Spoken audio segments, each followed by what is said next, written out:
going on there, guys? We back with another one. And man. Coach Jay Norvell, he stepped in it, and now everybody coming for his neck. Coach Prime caught wind of his comments, man, and he went in and he said, now it's personal. It's just as personal as the Nebraska game was. And now bringing Mama in it probably makes it even a little more personal. Matt Rule was talking more about transfer portal, different things. But even bringing up, my mom raised me better than yours, that's going to make it a little more personal. But, man, we got Ryan Clark, and he just obliterated this dude.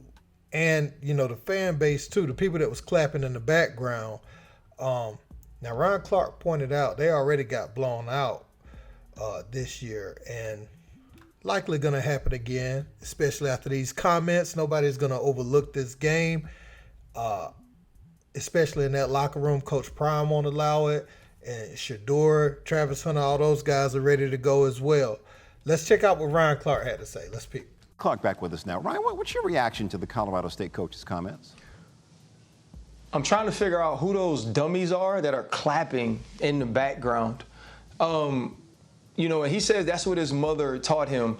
To say that's what your mother taught you is to say that you feel like Deion's mother didn't teach him correctly. And so now we're venturing into how men are parented, right? So that's what we do as college coaches. That's the example that we're setting for the young men in our locker rooms. And while he's worried about the way that Deion wears his hat or wears his glasses, he should be more worried about not letting teams like Washington State put up 50 on him. This now starts to venture into culture. This now starts to venture into ethnicity and upbringing. This is a guy from Madison, Wisconsin. This isn't a man that grew up in Florida. This is a guy who coaches at Colorado State that doesn't get the fanfare, that doesn't have the Camerons and the Michael Irvins and the Warren Sapps and the Stephen A. Smiths and the Shannon Sharps coming to see his school play. This is also a man who hasn't won a game this year. This is also a man who didn't take a team that was 1-11 and now has them as America's darlings, as ESPN College Game Day will be there and Fox will be there as well to see them play Colorado State. And last I checked, nobody's showing up to see them because of Colorado State. And the same man that wears his glasses and that wears his hats when he talks to the media also wears those glasses and wears that same hat when he's talking to his players. And when he's talking to his players and said that this is personal against Nebraska because you don't talk about my kids and you all are my kids. And when I looked at that team, it wasn't just black young men. It was white young men. It was people of all ethnicities, people of all backgrounds, because that's what a locker room is supposed to be. When you're in a locker room, it's not supposed to be about how your mother raised you. It's supposed to be about how we all come together and make this thing better. You think that if Jay Norvell was focused more on his team and not the other coach, he wouldn't be getting blown out by 26. Very well said, Ryan Clark. Round of applause for Ryan Clark, man. This dude, hey, let me just say this.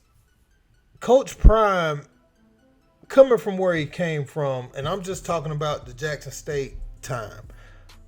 Whenever he first started getting that hate for leaving Jackson State, I said on one of the earlier videos that this is just like a prelude to what's about to happen. You know what I'm saying?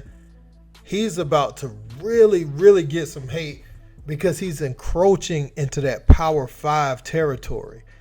And the people, none other than like Nick Saban, who hated on him first while he was still there because he grabbed Travis Hunter, almost beat him for a lineman, finished number 2 with one of the top linemen in the nation. While he was at Jackson State. When he got to Colorado where the facilities can match and, now we have all the stuff you got at the big programs and going to add more with Coach Prime's effect.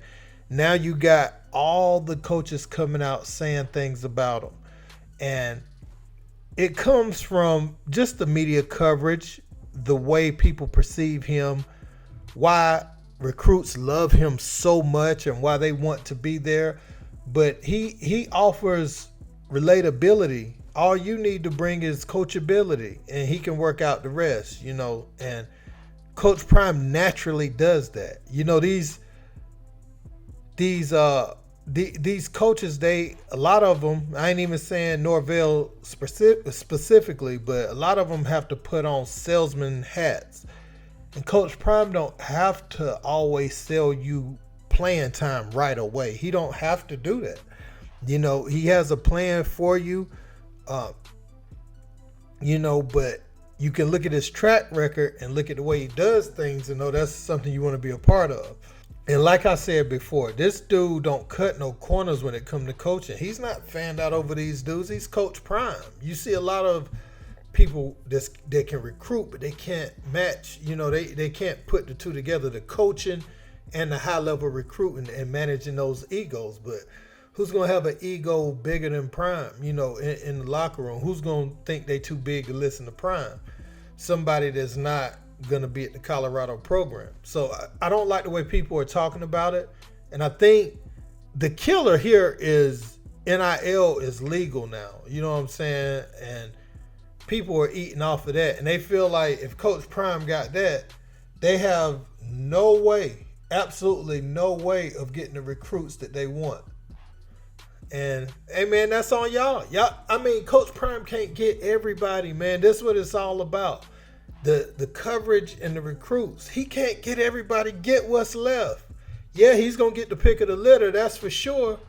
But there's still a lot of great players out there Coach Prime can't take but so many on his roster. So I don't know why everybody, and this is still just the beginning, y'all. This is just the people in the conference. As he elevates, and they're in the college football playoff and all that. If the man won a national championship, it would get horrible. They'll talk about how he's cheating the game and, he's using his celebrity and they'll just say hating stuff where they can't even hide it. Like they not doing a good job. Like this isn't even how Jay Norvell was talking at first. At first, he was saying, great program. Look at what they did. First couple games, offense explosive, all that. And then a couple days later, he's just so tired of hearing about it. He goes in and he says, no matter what we say, they ain't going to like us anyway. They ain't supposed to like you. But there is this thing called respect. And what you don't do is disrespect a man's mother in the way that she brought him up. That is crossing lines, to me.